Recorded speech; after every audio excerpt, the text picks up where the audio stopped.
What's going on, Halo fans? Luke TheNotable here, and I know it's a little early, but look at the title. I'm going to make a Halo 5 tips and tricks video for the map Coliseum. This map has only really been shown at events. You can see on the right, you see just a bunch of event names. I got this gameplay from Ready Up Live. He is a YouTuber that has a lot more fans than I do, and he has the resources to get these gameplays. I have taken that, and I'm going to take this gameplay. I've watched it a couple times now. And I've analyzed kind of the map. And though I have not played on it, I've seen a lot of gameplay on this map, and I can probably do some tips and tricks. This video is also just basically stemmed from my incredible hype for Halo 5. It comes out in less than a month because it is September 29th when I am recording this video. I am incredibly hyped for Halo 5. And I want to just do as much coverage as I can on it. So we're going to talk about Coliseum, which I think is going to be a giant map in the competitive scene. I can see this map getting the popularity of maps like The Pit or Lockout in Halo 2 or Haven in Halo 4. It's one of those go-to maps that is going to be good for pretty much any game type. I can see this map being played in King of the Hill. I can see it on Flag, obviously, and I can see it in Slayer, Bomb, stuff like that. All different kinds of maps. All different types of game types can be played on this map. Obviously, it's a symmetrical map, and it just looks fantastic. I honestly thought it was a Forge map when I first looked at it, but it obviously isn't. This is a map that 343 tailored specifically for competitive gameplay. I'm sure the pros that went into making Halo 5 had a giant say in talking about what Coliseum layout was going to be, and then 343 just took that idea and make it look beautiful. So let's talk about Coliseum. As far as I can tell, there are only 2 power weapon spawns. Well, 3 if you count the overshield. So first is the rocket launcher. Actually, first we're going to talk about the sniper rifle because he's actually just picking it up now. The sniper rifle spawns on the area that they are at now. And the sniper rifle is in a kind of this position where you can, if you clamber right, you can get to the highest point in the map. And that's something really good to know because that means 343 understands that the snipers don't need to be put on the bottom of the maps. They need to be put in the top part of the map so that when you control a sniper, you also control most of the map. This is different from what they did in previous Halos. The snipers were normally just put in the middle, and you'd have to fight over them. And it just shows that 343 knows what they're doing as far as creating these map control moments. The second power weapon spawn, I don't think we have seen any of the gameplay from this guy yet. But on the opposite end of the sniper rifle, you also have a rocket launcher. Again, it spawns on the top of the map, this power position, forcing you to grab a power position by going to the tops of the maps to find the sniper rifle. And this is the sniper rifle side. He'll probably take, yeah, you can see the rocket launcher there in green. You can see it start to come up. And I also want to talk about the ease of access, kind of. I mean, you can see that on the screen, you have on the left, you have the little green indicator. That means, well, the rocket launcher is coming up soon. And that will take new players, and that will shepherd and herd new players with those power weapons and teach them that, you know, position is very important when you're playing Halo. And you can see the other green arrow is up for the sniper rifle. You can see this guy's going straight for it, but this guy got it instead. So you're going to see a lot of fighting over the power weapons in Coliseum because you always see fighting over power weapons in symmetrical maps. Symmetrical maps, like I said before, there are power positions, but they're not completely the most powerful parts of the maps. Power positions are more important on asymmetrical maps. On symmetrical maps, you want to worry more about power weapons, not power positions. Because on asymmetrical maps, there's normally a position that's better than all others. But on symmetrical maps, there are normally 2 good positions because the map is basically a copy of itself on each side. So as far as positioning goes, my honest opinion, position is probably best on those top parts, but you want to make sure that you want to make sure to control the sniper before you control the rocket launcher. And that's for a couple reasons. You always really want to do that in general. Sure, the rocket launcher has more power, it's easier to use, and it has a very quick time to kill, but sniper rifles generally have 8 to 12 bullets in them, whereas rocket launchers only have 4 rockets.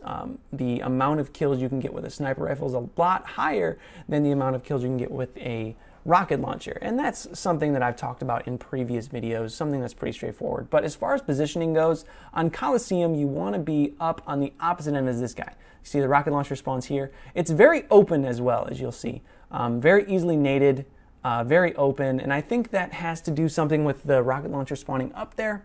They didn't want a lot of cover for the rocket launcher guy. They wanted the rocket launcher to be more of a risk, because it is that, like a high risk, high reward. Because anybody can get a kill with a rocket launcher. It takes a lot of skill to get kills with the sniper. So I think they tried to tailor the tops of the maps to that. They tried to make the sniper side, a little more like a sniper hole, and they tried to make the rocket launcher like one of those things where you got to get in, get the rocket launcher, and just start firing. Do I like this? Yeah, I like it. I think it's a good step in the right direction from 343, kind of thinking about weapon placement on the maps, thinking about how they're going to place weapons while they're just, making these maps.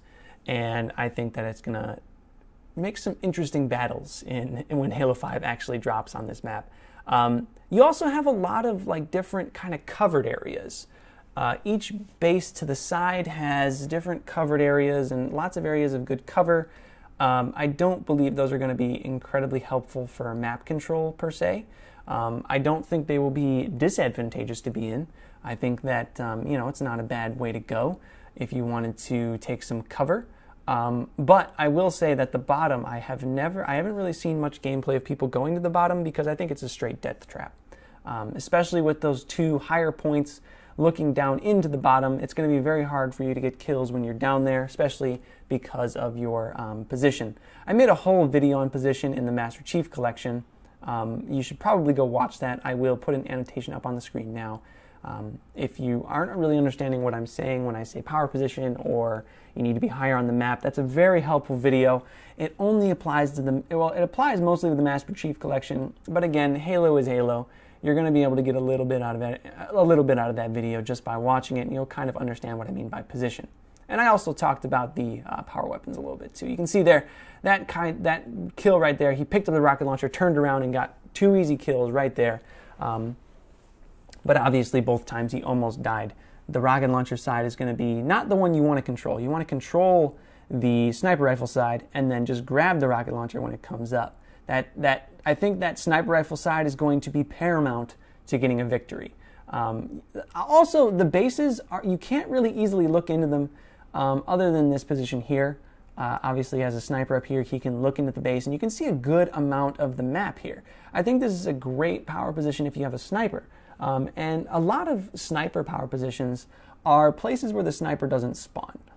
For instance, on Lockout, which is a Halo 2 map, the best place for the sniper rifle is across the map in the battle rifle tower because you have a lot more cover.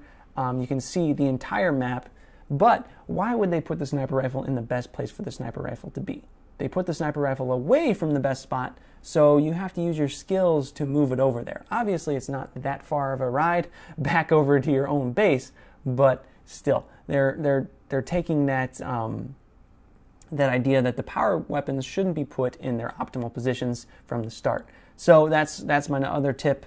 You need to take the sniper rifle, take it back to your base, because the base actually is fairly high, almost as high as every other part of the map. You also have an incredibly wide field of view when you're on the top of your base, and that's due to the fact of the design of the map. You can kind of poke into each hole on the enemy base, and you can also you're also very high on the map. So I do want to make very detailed videos when Halo 5 actually comes out about all of the different power positions and tips and tricks of all of these maps.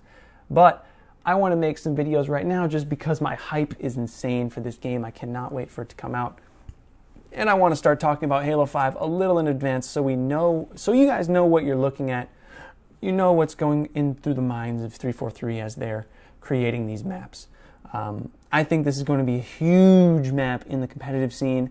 I've already said that in this video. I think it's going to be the next Pit or the next Haven, just because of its design. I think it's got a pretty awesome design. From what I've seen in gameplays, you don't go very long without engagement for the other team.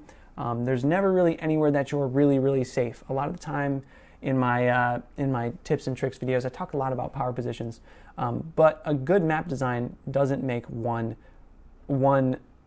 power position better to hold than everything else. What I mean by that is there's no point on this map that will guarantee a victory. There are points on this map that will guarantee a good amount of kills, and they will be hard to take back. Like I said before, having a sniper rifle in your own base, that's very hard to come back from, and you need to stop the enemy team from doing that.